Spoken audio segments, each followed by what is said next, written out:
Welcome to the Pride Passion Drive podcast with your hosts, Bob and Phil. What's going on, everyone? Pride Passion Drive here, Phil and Bob.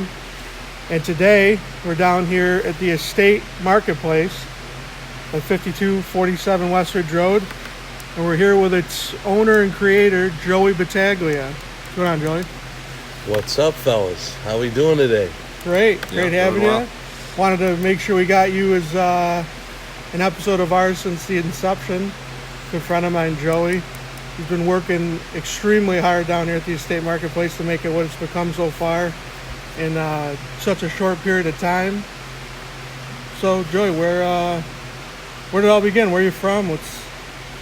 Well, I appreciate you having me. I want to say that first off. Of course. Pride Passion Drive. That's right up my alley. Anyone who knows me knows that. Started out as a young boy. Went to Greece. Out of high school, a lot of jobs. Never really liked. It was always about the money, and I always knew I was destined to do something, and I wasted a lot of time. So I actually dropped out of high school. Never went to college. I did end up getting a GED, but I had a bunch of jobs. Most recently before this, I was selling cars, and it's kind of funny how it happened. I not to drag this on, but I ended up getting a dog. I rescued a dog who's become my best friend, and after 3-4 days, he was barking in my apartment in Webster, and I had to quit my job. So I was out of work for 2 months because I couldn't leave the dog barking in my apartment, and here we are today.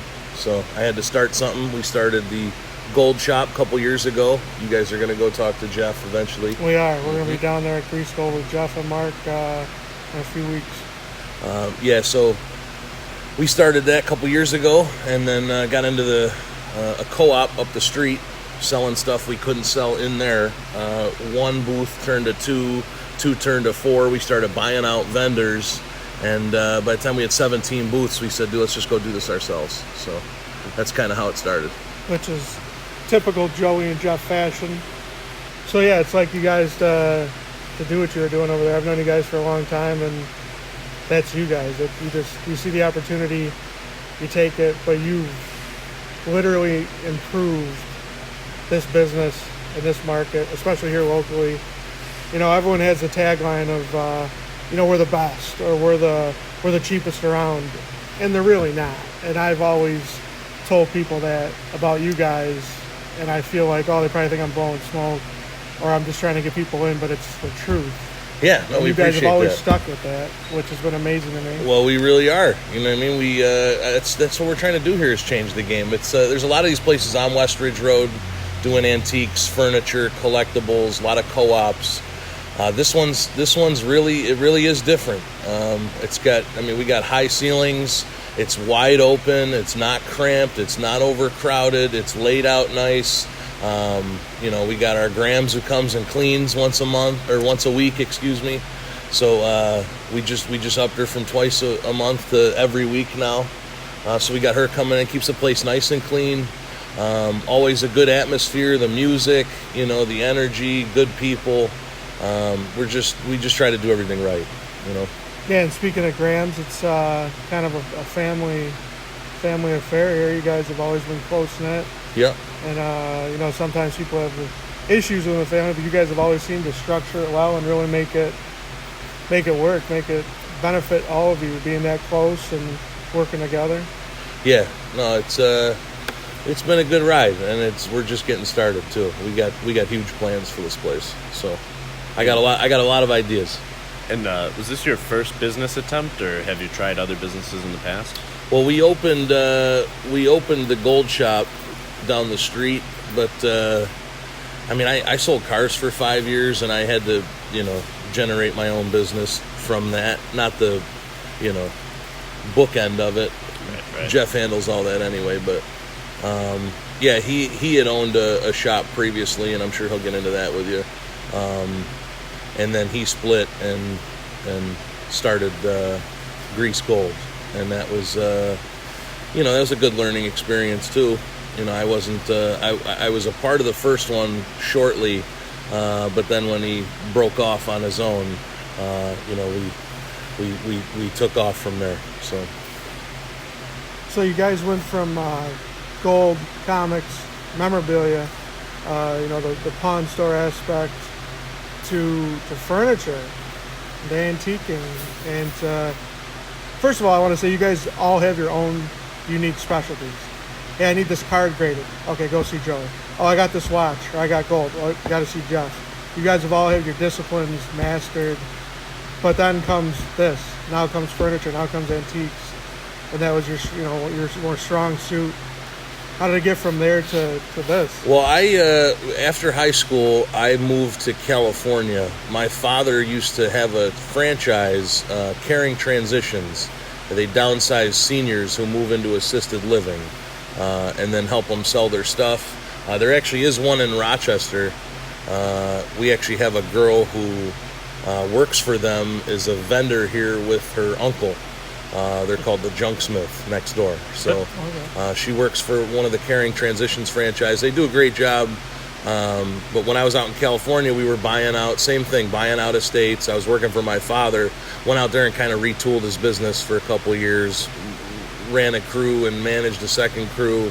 Had a couple trucks, and he did a little differently though. He opened a warehouse up once a month, and he'd let people, 5, 6, 7, 10,000 people would come through his door. He didn't have a retail store. He bought the estates, brought them here, because that's what we do here. We bring the estate sale here. People are thinking about having an estate sale. We buy out the stuff. We pay them up front. We do the labor, move it out. Most of the time, they just want it out of there. So we bring the estate sale here. We buy it inexpensive and we sell it inexpensive. It's affordable, I should say, not inexpensive, but that's part of the business model. A lot of places you go on Ridge Road. That's why one of the reasons we're different is the prices. People tell me that all the time when they come up to the desk, and even if they're leaving not buying nothing, I ask them what do they think, and it's always the same 4 things. It's beautifully laid out. The prices are great. You guys are great. The store's great. So we've had a lot of good feedback. One of the things actually I pride myself on, not to get off track, but this is pride, passion, and drive. Exactly. So I feel like we should give people some advice maybe. I'm big into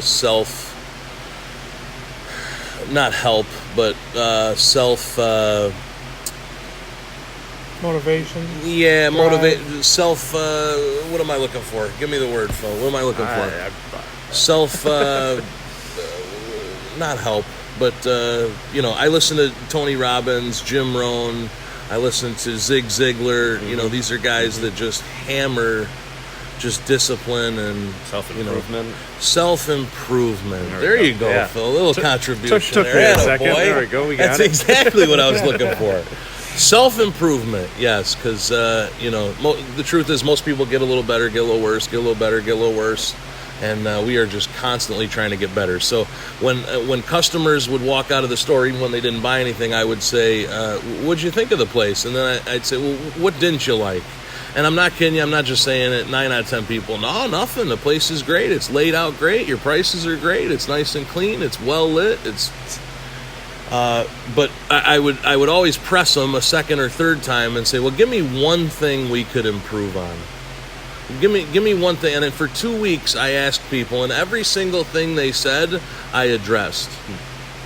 So, whatever it was, and I don't remember the specific examples, but we went around and I had a notepad, and every time somebody gave me something that wasn't good, we corrected it. And there's, I've been doing some reading lately on the 1%. You don't have to do it 100% better or 50% better or 30% better. If you do it 1% better every day, it's 4 times as great in the next 2 years. So, it's about stacking. A lot of the successful guys talk about that, and time management's key. I do spend a lot of time here, but we get a lot done, man. You know what I mean? Yeah. And the response has been pretty good. but I'm constantly trying to improve, and that's that's a battle within myself, but it's also it's good for business. Yeah. Right? Sure. What do you find is one of the most difficult parts about being in this industry? A lot of people want to sell their stuff, man. I wouldn't say it's too difficult. A lot of people come in, hey, I got a desk I want to sell, and I tell them, did you try Craigslist or Facebook Marketplace? And they'll tell me, well, yeah, it's already on there. So I mean, they're asking too much there, and listen, it's all price is what you pay, value is what you get.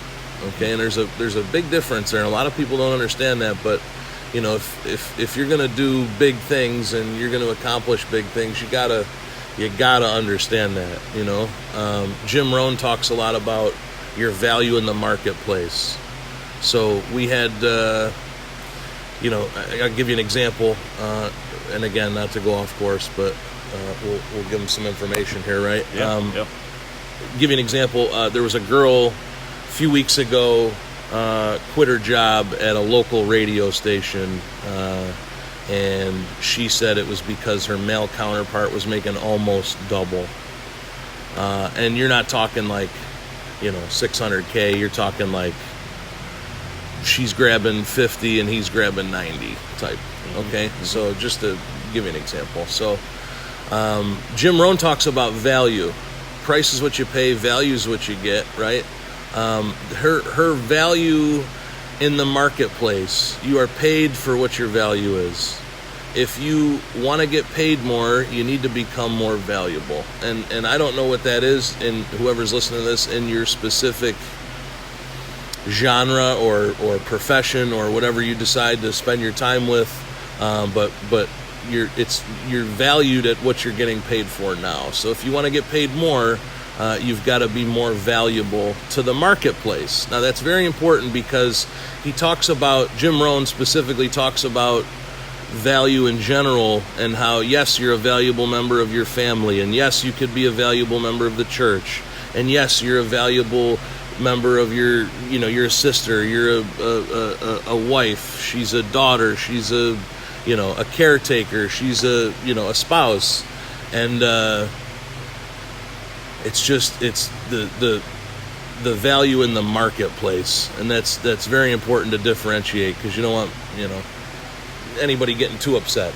But value in the marketplace, he talks about how you can just learn more, bring more value, create more ideas, become better, make the place better, and naturally they'll be embarrassed to pay you less, and they'll have to pay you more. So it's remarkable when he goes through, and some of the things I listen to, he goes through, and there's guys who make $5 an hour, there's guys who make $50 an hour, there's guys who make $500 an hour, there's guys who make $5,000 an hour, there's guys who give speeches who make $50,000 in an hour.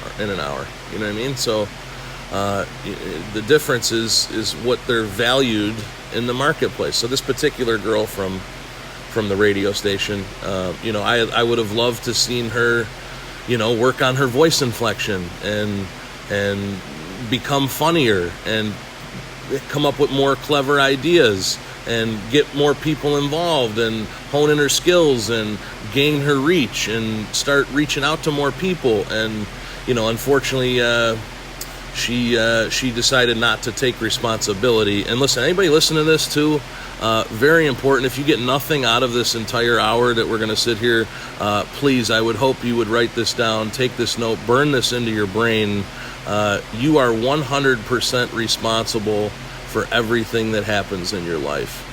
Okay, and once you can grasp that, you can actually start to grow and take control of your life, and it'll change your life completely. I promise you, that is the ultimate key. And I hate to keep rambling here, but I completely agree.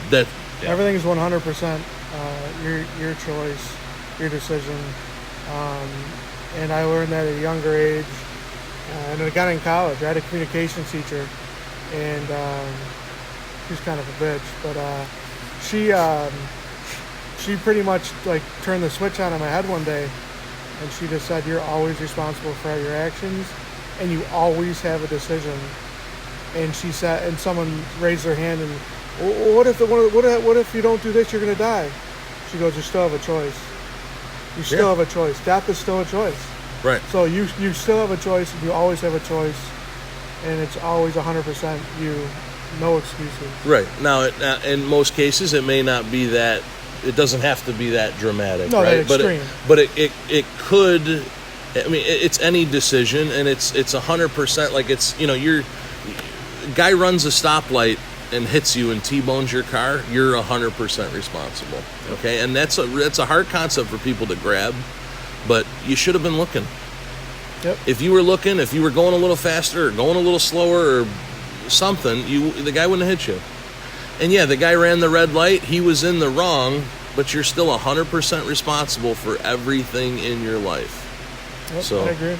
I think that's key, and once you can understand that and implement that, you can really start to make some changes. And that's what happened to me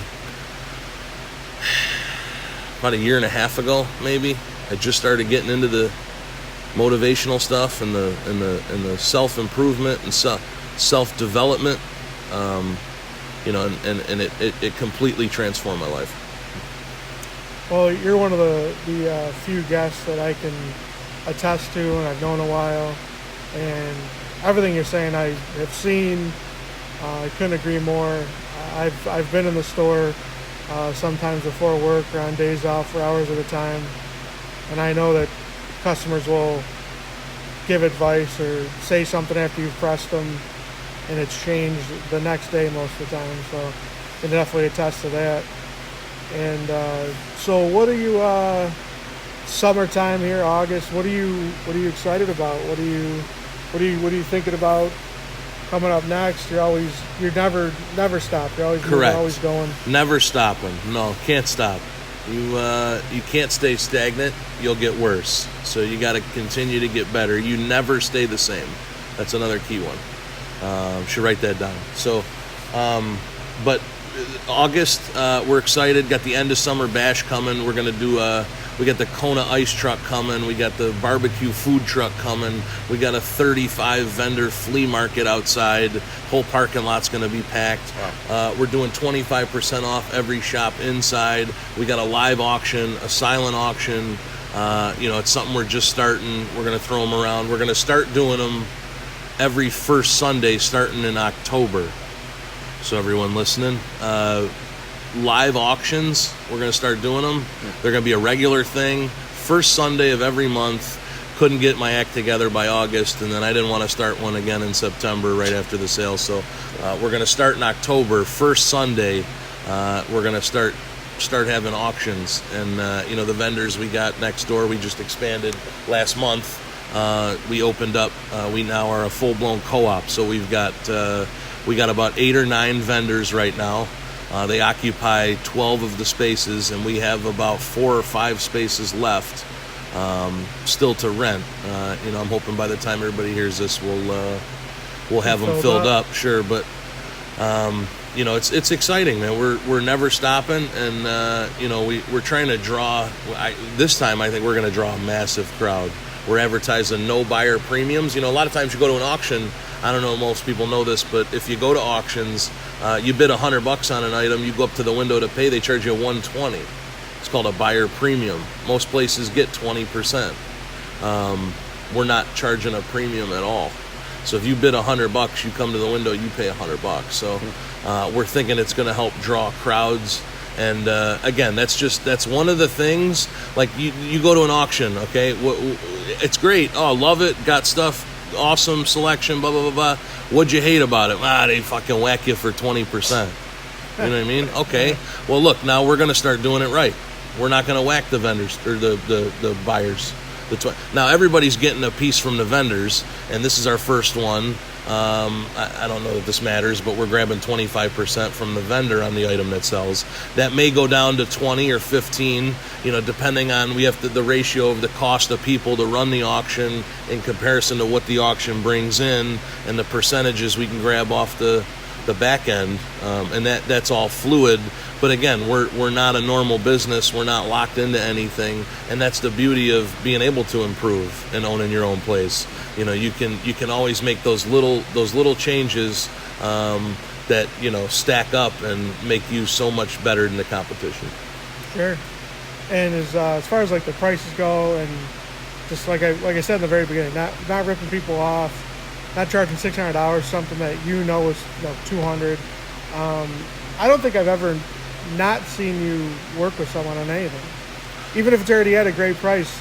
There are people out there, especially in this industry, that it's like, would you take 20 instead of 25? Nope, firm. I'm not taking anything less. It's worth more, actually. And you're just like, yeah, we'll work with it. Oh, you're buying these two bets? Hey, well, you know, time for both. Listen, I'm happy to work a package deal. I mean, let's not go crazy and say 10 for both, Bobby, because those are deals I give you, not the general public. But if I'd extend those to you too, by the way, just in case, you know. Thanks. I want to get you involved too, but no, we do. We, you know, I always love to work a package deal. You know, this place is turned over on volume. You know, we're buying 1 to 2 estates a week. Wow. We got 9,000 square feet here.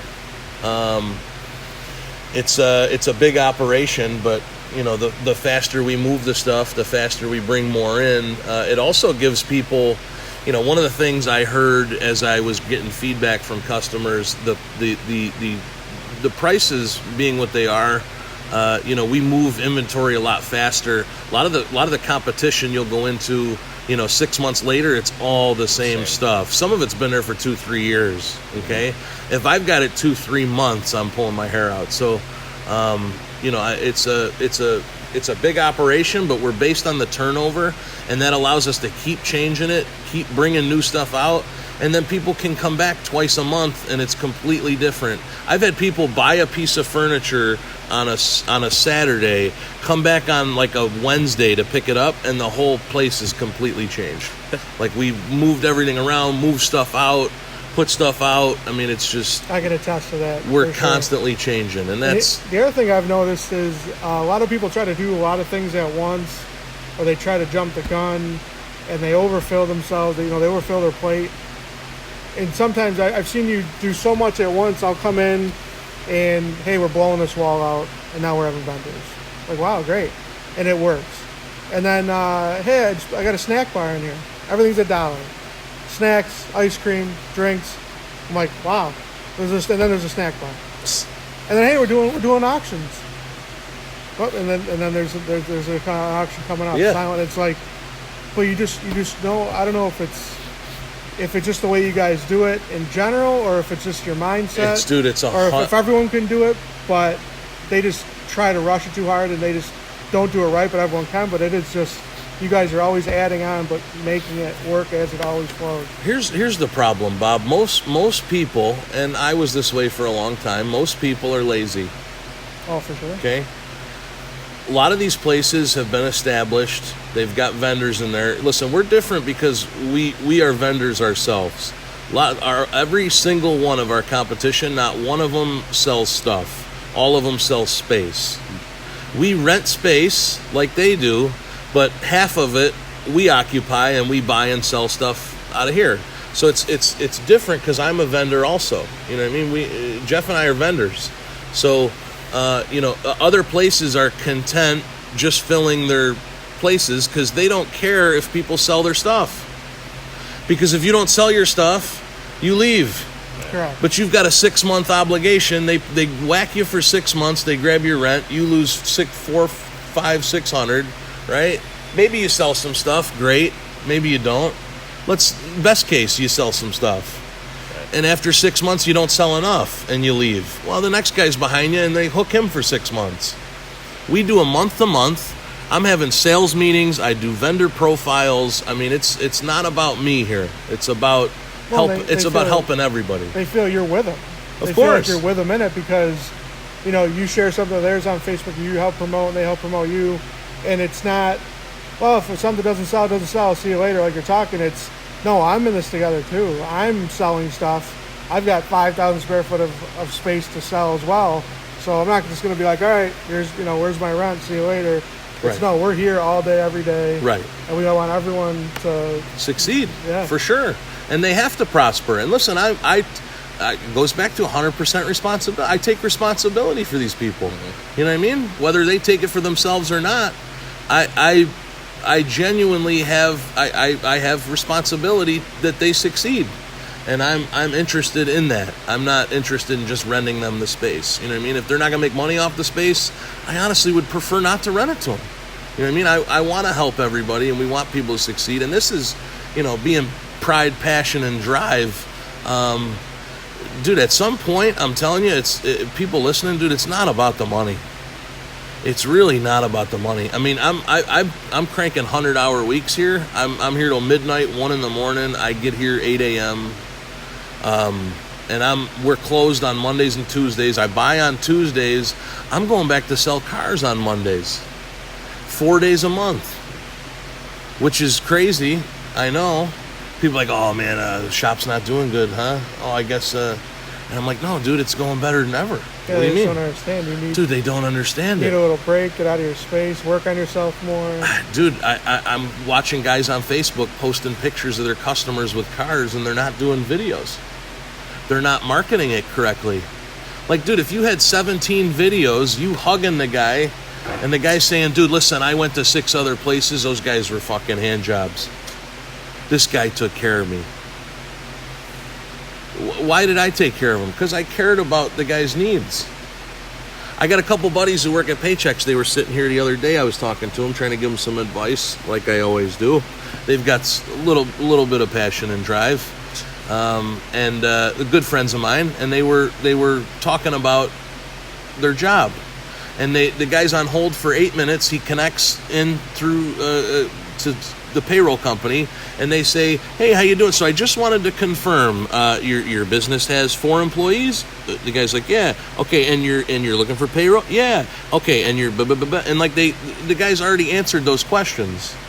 So if you think about the process, well, all they're thinking about is selling the guy payroll. That's the problem. Okay, that's why they close at 30%.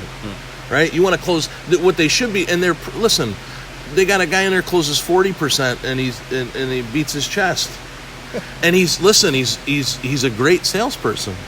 He is. He's the best salesman in that building at 40%. And dude, if I was doing under 70%, I'd be mortified. Okay?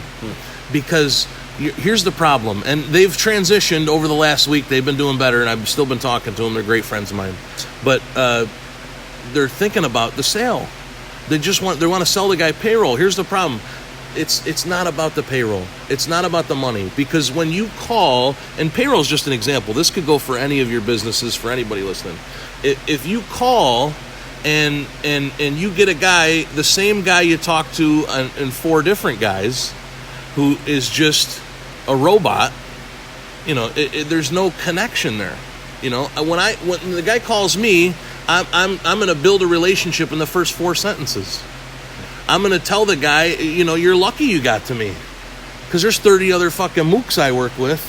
I might not use that verbiage, right? But there's 30 other fucking goofballs I work with. I might not use that either. But there's 30 other guys I work with that, you're so lucky you got me. Because I care. I want to help you. Listen, when the guy hangs up and doesn't buy payroll, and this is what I try to explain to them, when the guy hangs up and doesn't buy payroll from you, what did you do? You did nothing but waste his time. He has a problem. He's looking for a solution. That's why people walk into a store. You don't go to Best Buy to look at TVs. You go to buy a TV. I've never gone to Wegmans to look at the food. Yeah, that's true. Okay? Yeah. Okay, so why is it any different? And you know what? The guy hangs up. They don't take, not my buddy specifically, but most people in general, salespeople, don't take responsibility. It's no different. At the car dealership, it's, they're kicking tires. The guy's not ready. He's good. You're at a Dodge store, and the guy, he's going to go look at a Toyota. Yeah, okay, fine.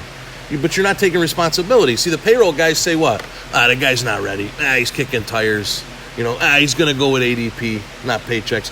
The guy's just going to do it himself. He's going to go get QuickBooks. The guy's a stroke. He wasn't even serious. The guy don't even have a real bit. I mean, come on, dude. Take 100% responsibility. Now I'm explaining this to them, and they say, well, I got this guy, didn't pay his bill. fucking guy, I knew he wasn't going to pay his bill. And I'm like, dude, you're what do you mean? How could I be responsible for the guy not paying his bill? And I said, dude, you're 100% responsible. Because you didn't take the time to coach the guy that he needed to pay his first 3 bills so that you didn't get charged back and it didn't affect you. Right. Listen, if you took a couple minutes, because the guy had a chance at PBing, as they say in the car business, piss him back, right? If he reneged, okay?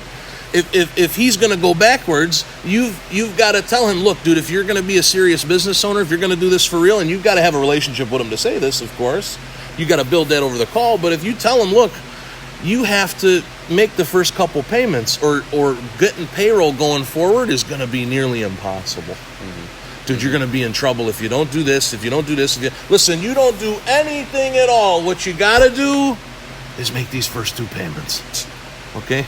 And I would coach people on that. Why wouldn't you?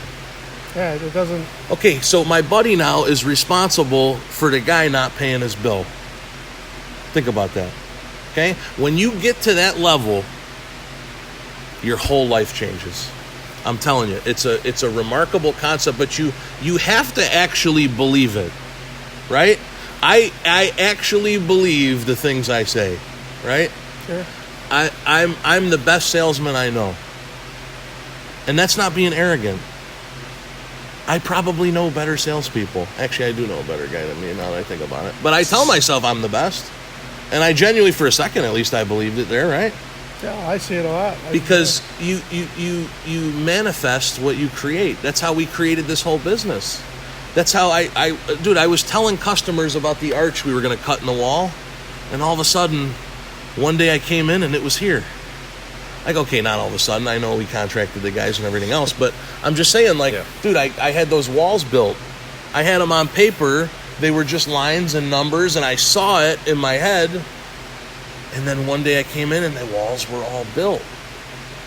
Like, dude, you have to create it first in your mind and then put it out in the universe. And law of attraction, man. It's crazy. Well, the other thing you were talking about is I've always been huge on this at my job. I'm sure it fills at anything. Like you said, your buddy's not coaching them or not taking the time. And I'm always like, you're at work for 8 hours. You're at work for 10 hours. You're at work for 12 hours, whether you got a shift or whatever you work. And you don't take the time. It's like, why don't you take the time? If you don't take the time with that person, what are you going to be doing? Just on the phone with the next person, talking to someone else. You're there for 8 hours. You're there for 10 hours. It's like, why wouldn't you want to spend the time on that person? Like as if, oh, well, I got to rush just so I can get to the next person and do the same mediocre stuff. Why? You have 8 hours, for example. You take an hour. You're there for that period of time. Right. It's like, why just rush to get to the next person, to not build yourself, to not work on yourself, to just stay the same, to stay stagnant? Nah, I don't know, man. You got to pay it. I'll see you. And then on to the next. And then you're the same. Dude, and here's the thing, like, you take LeBron James, okay, or Kobe Bryant, whoever, right? They didn't get good during the game. No. Right? Right. They practiced before the game. Okay, so here's the thing, like, I got good because I read 5 books before I got in the car business. I was watching YouTube videos of guys closing deals, right? You practice before you get in the game. Now, it's not, I would suggest you don't practice on your live customers because that's costing you money. Hello, right? Sure. But if you were going to practice at all, at least practice on your customers, right? I would suggest you do it before. But if you're a lazy fuck and you're not going to, like everyone is, practice on your customers, fine, practice on your customers. But some people don't even do that. Yep. And they did a study too. If you, in an 8-hour shift, if you had 6 hours worth of work, you will stretch it to 8 hours. That's a fact. Yeah. It's time management. Dude, trust me, I wasted 30 years of my life. Listen, I would go to work, okay, just to give you an example. When I used to sell cars, and this is part of why I got back into it, because one of the things Zig Ziglar talks about is, he quick story, he comes up with a scenario. He says, let's play a game. Imagine you and your wife get a phone call. Hey, we're going to Acapulco, John. Okay, we're gonna live in a millionaire's mansion. We're gonna go for 5 days, all expenses paid. You got to be there tomorrow morning at 8:30. He says, how many in the audience could go? Right? A few people raised their hand. He says, well, so the guy hangs up. He says, I'm in. We'll be there tomorrow. Hangs up. He says, he starts thinking, uh-oh. He says, I got some things to do. He says, I got to do this and that and this and that. He turns to his wife. He says, hey, honey, I don't think we can go. She says, hold the phone, John. Right? She says, what's the first thing we got to do? What's the second thing? What's the third thing? What's the fourth thing? What's the fifth thing? And they make a list. And Zig Ziglar says, how many people in this room could accomplish more in 3, 4, 5, or 6 days than you do, or how many could accomplish more in 24 hours, than you do in 3, 4, 5, or 6 days? And like everybody raised their hand. And I started thinking, dude, when I used to be in the car business, I would sell 2 or 3 cars. I'd make a couple grand by Thursday, okay?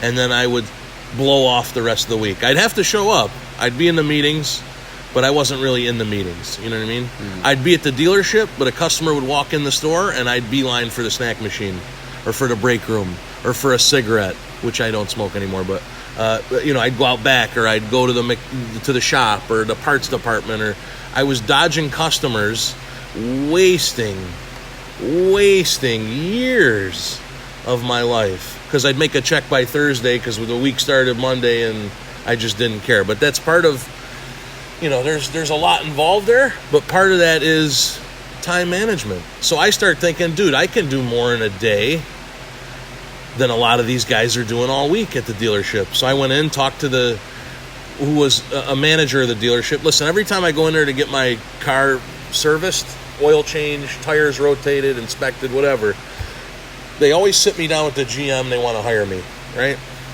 Now listen, out there, if you're not getting job offers, you need to become more valuable, right? You want to know that you're doing things right. People come to you at your job and say, man, I want to hire you, right? If you're not an entrepreneur, I used to get that a lot when I worked in sales. People always wanted to hire me, and that's a good thing. That's a great measure of what kind of, I don't want to say vibe, but energy you're putting out into the, not just the marketplace, but the world, right?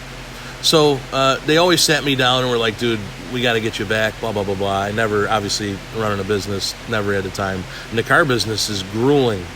Well, I used to think was grueling. I used to think 55, 60-hour weeks were grueling. Now I'm working 100-hour weeks, right? So who the fuck cares?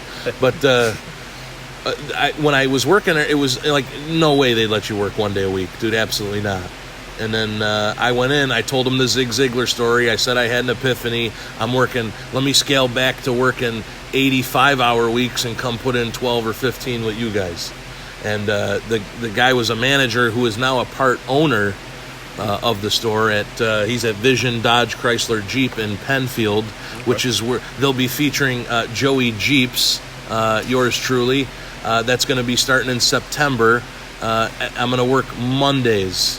So 4 days a month, and I'm hoping to accomplish more than half their sales guys do being there all month. So we're gonna see how that goes, and if old Zig really knows what he's talking about, if that stands true. So we'll see. Well, there's one thing we can't not talk about and bring to light here at the estate marketplace, and that's the real deal of the day segment that you have often. Yes. Yep. Oh, I know. Tell us a little bit about that. Now, listen. Real deal of the day segment. We do. We were doing a deal of the day, and then our biggest competitor copied us. He copies everything I do, which is, he's got a 30-year business that was handed down to him, and we're building from scratch here. But the real deal of the day came about. Just a real deal, you know what I mean? It's not a gaff deal like the other joint up the road. So we do. I really been lax on the videos lately, though. I got to get more into that. I used to put them out all the time, everywhere. I used to go to weddings, people, and they're people's mothers. Oh, I love those videos you do. They're great. People used to come up to me all the time. And then, of course, we did that Old Town Road video. Cracked over 90, 100,000. Yeah, something crazy. It was over 80,000 views or something. Yeah, it was. Jeez. So we, people came in singing, and it was funny. But, videos are huge in marketing. Dude, you need them. And the Real Deal concept was just, getting people in the door, making a customer's day, selling them we're basically selling it at cost. So if I'm going into and that's the thing though, we own this place, we can do that. Okay? Other places and other co-ops can't do that because they don't own the stuff. Even if they would, I don't think they would even dream of ever doing that. Correct. Even if they owned every single thing. I know. I don't think most of them would ever dream, okay, I can't do that, I got it. It either sits there or I sell it and I make money. God forbid you sell it at cost and make someone's day. Listen, it cost me the labor to move it. And what I gain is maybe a new customer. For life. Definitely a happy customer. A good advertising because people see a stupid deal on a piece of furniture. Dude, you're talking like less than half of retail. So like, a buffet is $249 and the Real Deal is $75 or something. Like, dude, we go stupid. Wow. So those are all good things, and those help with the business. But I definitely got to get back into the videos, and marketing is big. That's in any business. You don't have to pay a marketer. When I come up with concepts for videos, I think, listen, if I was a customer, if I was going to watch this video, what would make me laugh? I've got hundreds of videos I didn't put out. You know what I mean? That just I thought were funny and then ended up not being as funny or just not up to my standard, and I have a pretty high standard, you know what I mean? But we're in our 9th month of business. We just cracked over 1,700 likes. We got almost 1,800 people following us on Facebook. So that's awesome. In the day and age of social media, Instagram and Facebook and Twitter, people who don't use these avenues as resources are free. So why wouldn't you use them? Even if you got 100 likes, 500 likes, 5,000, it's free. Nothing hurts, even if you've had this marketing plan that's been going great forever, or you pay someone, or you have a billboard, whatever your case may be over the years that's working or not working, you change it up. Regardless of all that, Facebook, Instagram, Twitter, it's free. So it's right there. It's not. It doesn't cost you a dime. And here's part of what I think too. A lot of people don't know, right? There's a thing. L. Ron Hubbard is a Scientologist, and I'm not commenting on Scientology at all. I'm just saying he wrote a book about the tone scale, and I heard this from Grant Cardone. The top of the tone scale is knowingness. The bottom of the tone scale is mystery and apathy, right? Mm-hmm. Where does Bill Gates operate out of? Knowingness, right? Mm-hmm. Mark Zuckerberg, knowingness, right? Joey Jeeps, bro, knowingness, right? Well, okay, I try to be there. I'm being funny, but think about the homeless guy, right? Mystery, apathy. There's no production, okay? Production is the basis for morale. The more you produce, the better you feel. That's why people who are producing high amounts of stuff, doing lots of stuff, are in knowingness, right? People who aren't, the homeless guy who doesn't know where his next meal's coming from is in mystery and apathy, right? You don't want to know less, you want to know more. Right. You want to get in knowingness. That's why when you're in a car and you're on the highway, you'd rather be with a guy doing 80 than with a guy doing 40. Right. Okay? The guy doing 80 knows where he's going. The guy doing 40 is thinking about which lane am I in? Do I got to turn? Should I get off here? Right? Doing 40 in a 65, 55. I mean, that's trouble, right? Yep. You'd rather be with the guy doing 80 because he knows where he's going. See, it takes less effort to just know. So if I don't know something, I have to search for the answer in my head. If I know it, it just comes out. You know what I mean? Right. It takes less effort to know. That's why you want to get into knowingness. So, you mentioned, why don't people do Facebook? And they don't know. But here's the key. You don't know anything you haven't done before. You just have to do it. Sure. That's how you figure it out. And I then think there's a small percentage of people who do know it exists, but just think that they're stuck in their old ways. Sure. I'm not messing with that technology. Of course. None of the people that come here are even going to think about it. And yet you have people here from children all the way up to 90 saying, "Oh, hey, how'd you hear about us? Oh, I saw you on the Facebook." Dude, listen, Why? You wouldn't have seen, if you didn't do that, you wouldn't have had that one person. If people get stuck in their mindset, well, no one's going to see that. I'm not going to waste my time on that. I'm doing this thing for the last 30 years, and I'm going to do it. Well, you got to change it up. I know, man. Listen, my 83-year-old grandmother was on Facebook. My 84-year-old grandfather was on Facebook.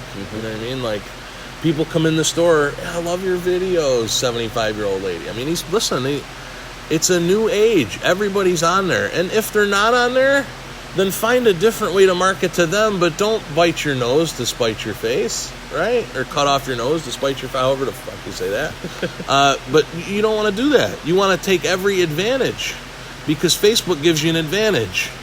The place being clean gives me an advantage. The place being laid out well gives me a slight advantage. Yep. The prices being good gives me a slight advantage. My hours being open an hour earlier now, instead of 11, we open at 10, gives me a slight advantage. Listen, it's all about stacking.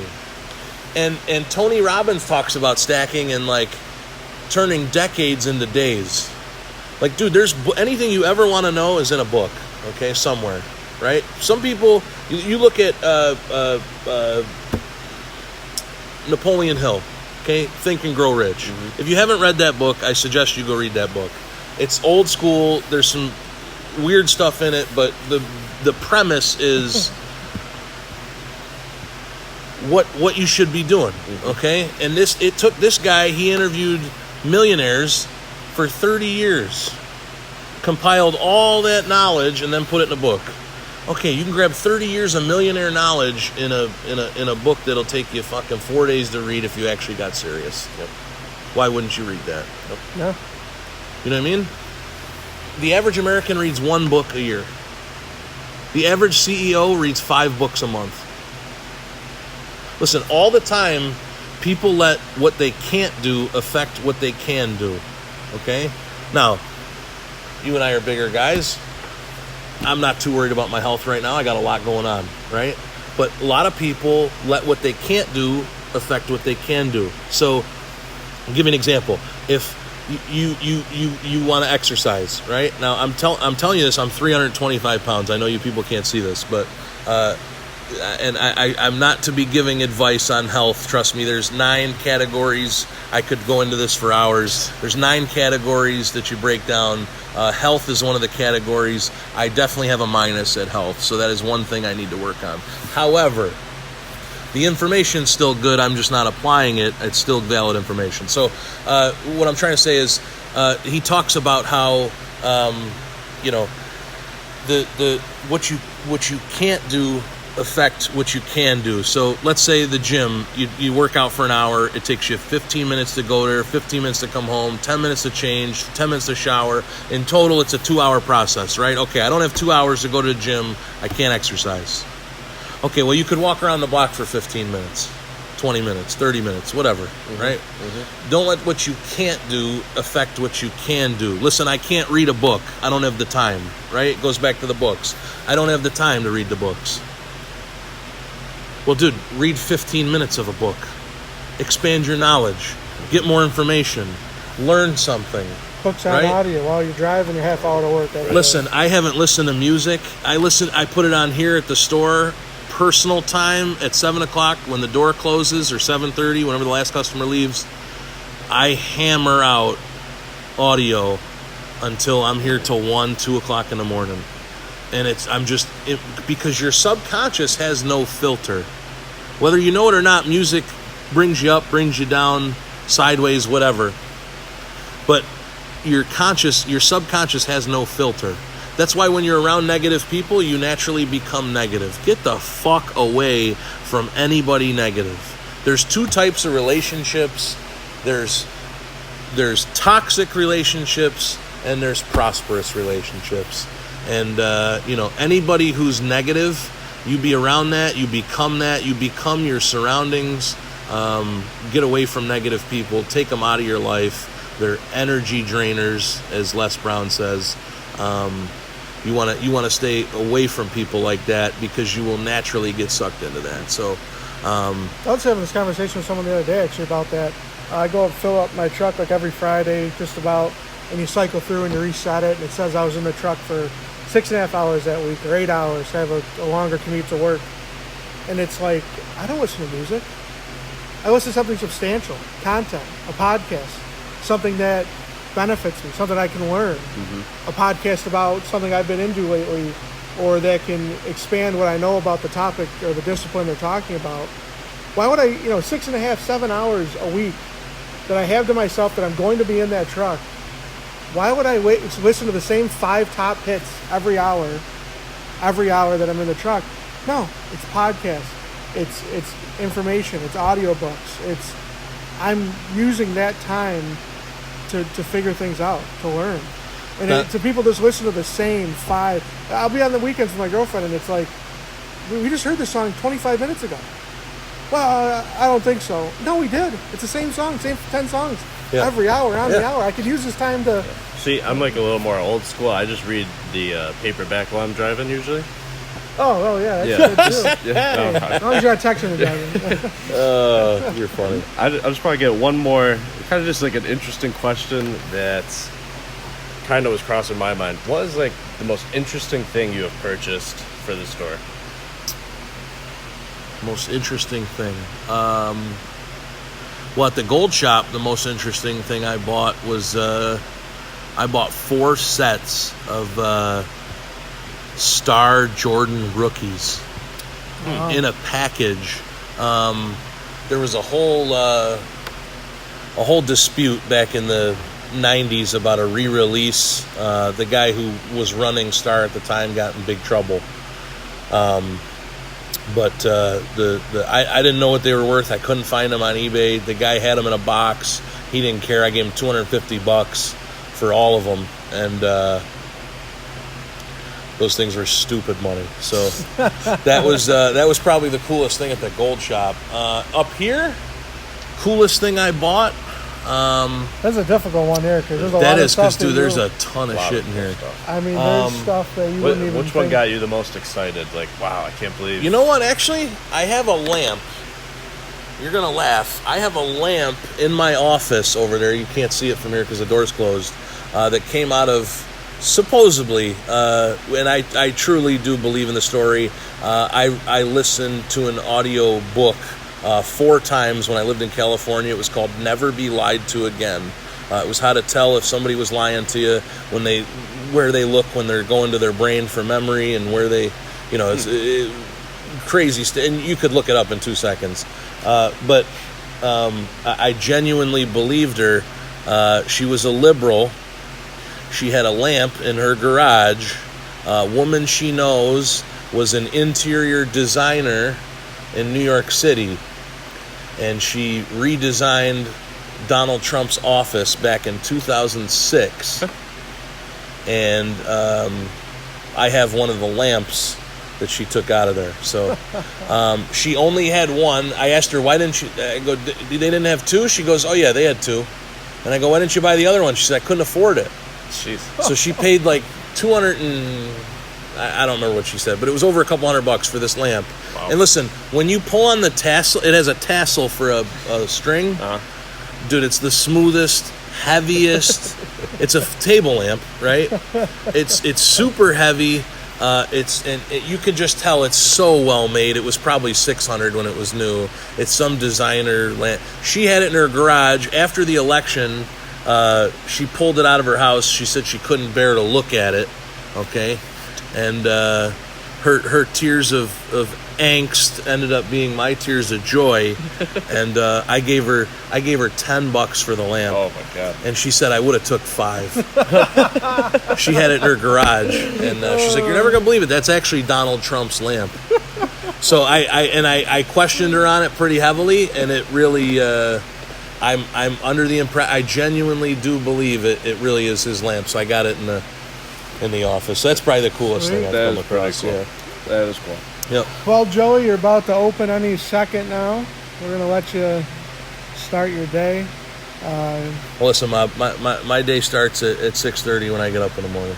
Okay, so we're you know what I mean. we're rolling. Crew, yeah. We're a little ways through the day, and I appreciate you guys coming out. Thank you for doing it.